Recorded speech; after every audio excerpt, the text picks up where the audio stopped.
ధిక్కరించియో నువ్వెంత అలుగుటయే ఎరుంగనన్న తృణీకరించియో కన్నులు పదివి ఊరైన అని నొత్తురు సొత్తురు అది తృణీకరించు అన్ని సరిగ్గా 4 పద్యాలు 4 మాటలకు ఉదాహరణ అది తిక్కన గారి వచనం ఇంత చేసి మళ్ళీ నాకే అనిపించింది బావా ముందుకేస్తాడేమో పాపం వెన్నదినే మనిషికి ఎంత కష్టం తెచ్చిపెట్టారండి వీళ్ళు ఈ రాయవారం అంటే సున్నం ఇది వెన్న కాదు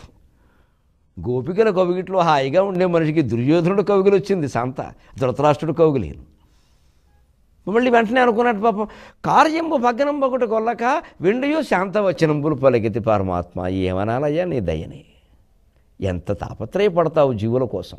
మేమెంత మూర్ఖులో నిజంగా పోని మొండికేస్తాడేమో మరీ మూర్ఖుడైపోతాడేమో అని వెండియు శాంతవచనంబులు పలికితి మళ్ళీ కొంచెం నెమ్మదిగా అలా కాదు బావా ఇలా కాదని మహర్షులు చేసి చెప్పించానని నేను చెప్పాను అప్పుడు అతను అశక్త దుర్జనత చేయునడలా ఇంకా అశక్త దుర్జనత్వం చేతకాక తాళతో కట్టేద్దామని చూశాడు వెర్రి వేధవా అప్పుడు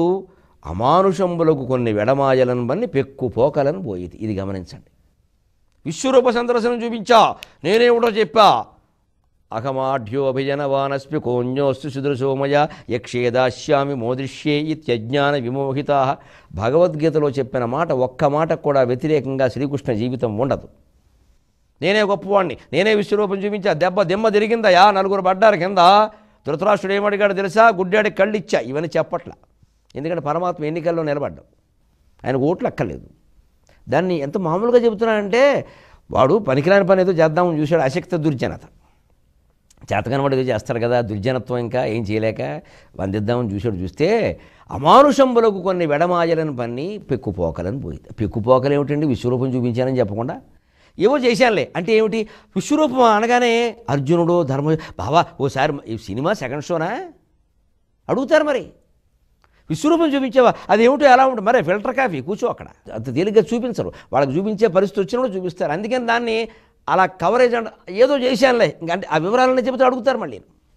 ఎక్కడా చేసిన పని గురించి ఒప్పుకునేటువంటి అహంకారం లేదు కదండి శ్రీకృష్ణుడికి అటు సుందరకాండలో హనుమంతుడికి భగవంతుడు లాంటి దేవుళ్ళు అంటే వాళ్ళే కదా ఇంతమంది దేవుళ్ళు ఎందుకున్నారు హిందీ ధర్మంలో దేవుడు కానివాడేవాడండి అసలు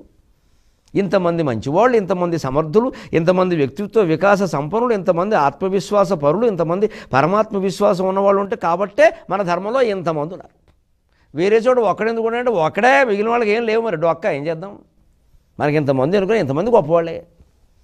ఎవరిని కాదంటాం ఇది ఎంత గొప్ప వ్యక్తిత్వం ఇది ఒక